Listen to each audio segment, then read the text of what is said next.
All of you, welcome back to course Artificial Intelligence. Our today's topic of video is decision tree algorithm. So in the last video we understand about reinforcement learning. Now we are going to focus on one of the machine learning algorithm, that is decision tree algorithm. So in this video we are first of all going to understand what is decision tree algorithm, theoretical portion of it, and then we'll see the practical implementation of decision tree algorithm. So let me remind you that we have seen the classification of machine learning algorithm, which is being classified into three categories: supervised, unsupervised and reinforcement. So we talk about supervised learning algorithm, which consists of two parts. One is a classification and second one is a regression. So one of the classification algorithm we are discussing in this particular video with the practical implementation in Python. So let's start with the decision tree algorithm. So as I told you that decision tree is one of the supervised learning classification algorithm. Mostly it is used for classification purpose, but it can also be used for regression purpose also. And decision tree is one of the easiest and popular very simple classification algorithm. It belongs to the category of what? Supervised learning. It belongs to the category of supervised learning, and I told you that it can be used for both the purpose, regression and classification. So how to decide when to apply regression or when to apply classification? So let me give a simple example. You need to identify your target variable. If you found that your target variable is categorical in nature, then you have to use classification. Suppose your target variable is continuous in nature, then you have to use regression. So now take an example. Suppose I need to identify that given mail is spam or not. In this case, my target variable is what? I need to identify whether it is spam or not. Means spam yes or no. That means in this case my target variable is categorical in nature. I can classify my target variable into as a spam and not spam. That's why it is a classification problem. Now second example. Suppose I ask you what is the price of the house. What will be the price of the house? So in that case, can we say that it is in this case target variable is categorical in nature? Can we classify the price? No. The target variable is continuous in nature. We don't know exactly what is the price of the house. So there we need to use regression. So I can say that decision tree is one of the very simple supervised machine learning algorithm that you can use for classification as well as for regression, but mostly it is used for classification purpose only. Okay. So what is the benefit of this? It is a graphical representation. We already learn about the tree. In case of data structure, you already familiar about the concept of tree as well as the graph. Okay, so tree already you know. So same kind of data structure we are using. That's why its name is decision tree. Means it's a tree. It's a tree constructed in order to take a particular decision. Because in case of machine learning, what we have seen, we need to take particular decision. Just like that, we are talking about the supervised learning category where we have two types of problem we can solve: classification problem or regression problem. So in this case, suppose we considered as a classification problem, so we need to decide whether given mail is a spam or not. So for this purpose we need to construct a tree. So what is a decision tree? Decision tree is nothing but a supervised machine learning algorithm, which is where we can construct a tree in order to take appropriate decision for a particular problem. So it uses tree representation to solve a problem in which leaf node correspond to class label, whereas internal node represent the other attributes. Okay, in case of tree, leaf node is there and intermediate nodes are there, so that leaf node is going to represent the final class. For example, we take an example that a classification of spam and not spam. So in that case, spam is a one class, not spam is another class. So that is represented with the help of leaf node. Leaf node is a what? Leaf node is not having any kind of parent, but intermediate node is going to represent the various attributes of that particular data set. So don't get confused. I will explain what is a data set, what are the attributes present in the data set. Don't worry. So here you need to understand that the decision tree consists of leaf node. That leaf node is showing class, whereas internal node represent the attribute. Attribute is nothing but a feature. Let's say student table, roll number, name, branch, they are called as attributes, right? So it breaks down decision tree. What decision tree will do? That decision tree try to break down the given data set into smaller subset. Let me show you how it takes place. We'll discuss everything with the help of example. Don't worry about this. So first of all, we see simple example, so that you will understand the process of decision tree, and then I will try to divert you towards the machine learning. Okay, now this is a simple example. Decision tree, it's a tree constructed in order to take a decision. So what is our problem? Suppose the problem is very simple: should I attack? Okay, so should I attack? So in this case there are two possibility, either yes or no. Okay, that means your problem is categorical. That means it's a classification problem. I should attack or not? Okay, yes or no. So for that purpose you need to construct, you can construct a tree. How can you construct? Have you got a weapon? If yes, then next question is, are you close enough to enemy? If it is yes, that means you can attack. But in this case two possibilities are there, yes and no. Okay, so in this case two possibilities, that have you got a weapon? Yes, so you can go here. If you don't have weapon, then next question, can you tackle the enemy with the bare hand? Means without weapon, can you able to attack that enemy?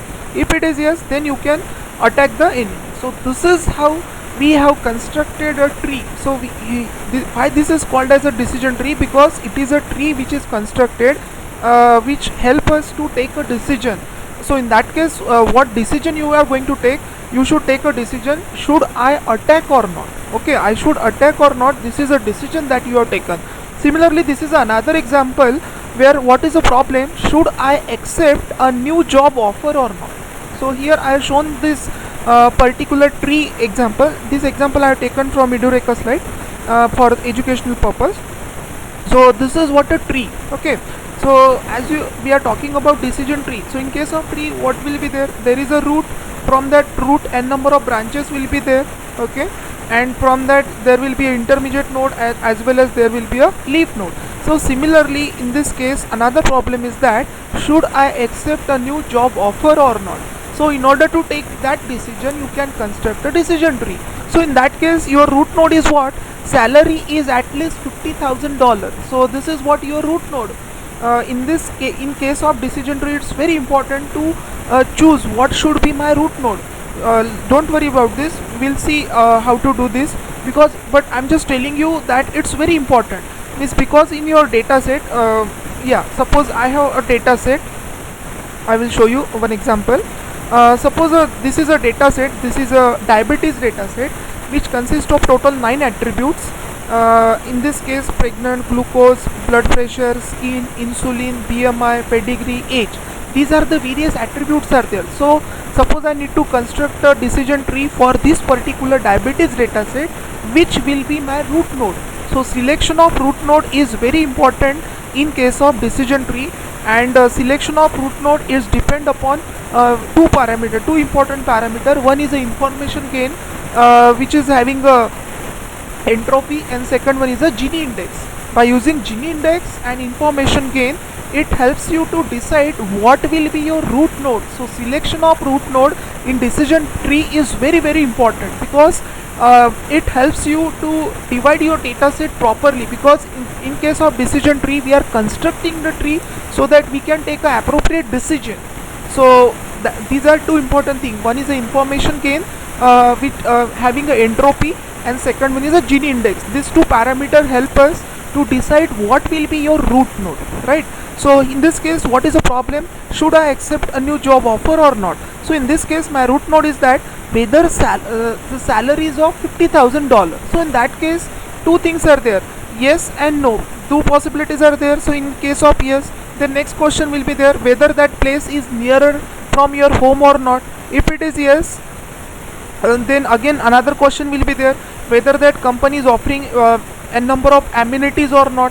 If it is yes, then accept the offer. If it is no, then you decline the offer. So this is a decision tree which we have constructed in order to decide whether I should accept the job offer or not.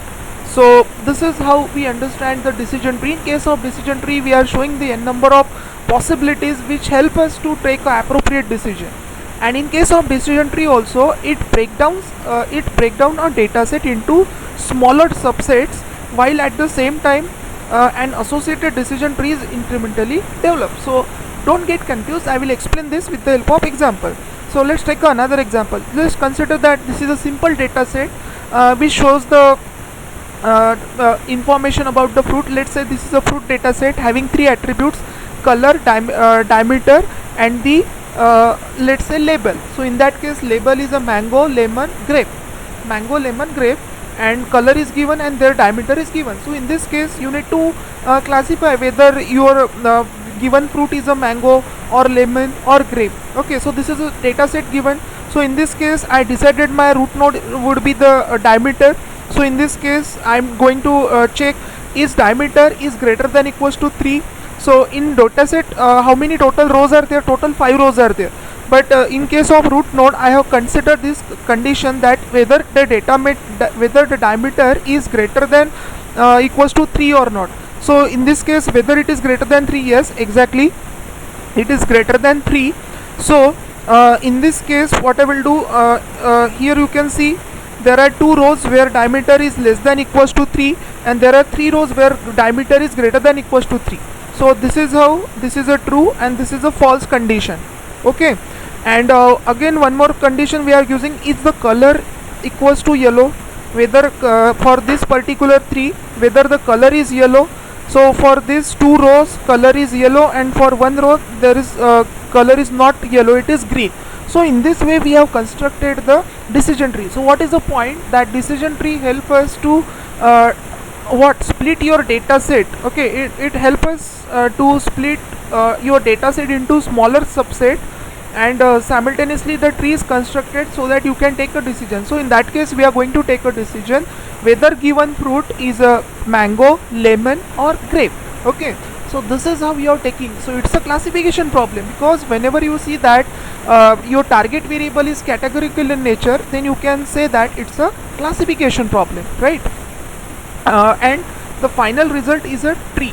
Okay, in case of decision tree algorithm, finally you will get a tree, and with the help of tree you can able to take a decision. So we have discussed this example, how we are taking the decision that should I attack or not, should I accept the new job offer or not. And this is a particular example where I have shown you how your data set is being split into parts in the decision tree and how it helps us to take a decision over here. Okay, and then this is another example. Here I can provide that this data set, my data set consists of various people having different attributes, age, gender and occupation, and in this case I need to take a decision whether person like computer games or not. Okay, whether person, suppose I have given you the information of one person, I need to identify whether this person likes to play person likes a computer game or not. This is a thing that you need to identify. So in that case, you have taken the root node as whether the age of the person is less than 15 or not. So this is what a root node which we have decided with the help of information gain, or you can say with the help of Gini index, which help us to identify what will be the root node, what is what will be the possibility that suppose you are taking this as a root node, then your performance will be better. So again, in this case, suppose the age is less than 15, yes. The next question is the person is a male? If yes, then you can say that yes, exactly, that person likes computer game. So this is how we have constructed a decision tree in order to take a decision that whether person like a computer game or not. Okay, the next one is what are the different types of decision tree algorithm. So there are these are the 3 widely used decision tree algorithms are there. One is ID3, second is a C4.5, and third one is classification and regression tree, CART. It is identified as a CART. So CART is one of the very popular decision tree algorithm, and here I have shown you the we can say comparative analysis of these three different algorithms with respect to different parameters. So first is a type of data. So ID3 can able to use for only for categorical, that means it is used for classification. C4.5 can be used for both classification and regression. CART can be used for continuous and nominal data. So if we talk about the speed, ID3 is very slow. C4.5 is somehow faster as compared to ID3, and CART is having a average speed. So similarly we have just tried to compare, but my intention is to tell you what are the different types of decision tree algorithm: ID3, C4.5 and the CART. So these are the three decision tree algorithms are there. Now the next thing is, what are the advantages of decision tree? What are the benefits? So the thing is that decision tree are very easy to interpret and visualize. When I explain it with the help of practical implementation, then you find that decision tree are very easy to interpret and visualize. Again, it's very easy to prepare a data, that is data pre-processing. You know that in case of machine learning, we follow the 7 steps. So in that case, data set collection, then pre-processing. Pre-processing is a stage which takes a much amount of time. So in that case, that much pre-processing is not required, because in this case missing data or outlier data doesn't affect that much the performance of the algorithm. That's why in this case a data set is very easily prepared. That much data processing is not required. So as I told you, less data cleaning is required. So same thing, it can able to handle various kinds of data, and finally we can say that it perform well is with a large data set also. So these are the various benefits of a decision tree. Now let's discuss the practical application of a decision tree. Okay, so we'll discuss the practical application of decision tree in the next video. Thank you.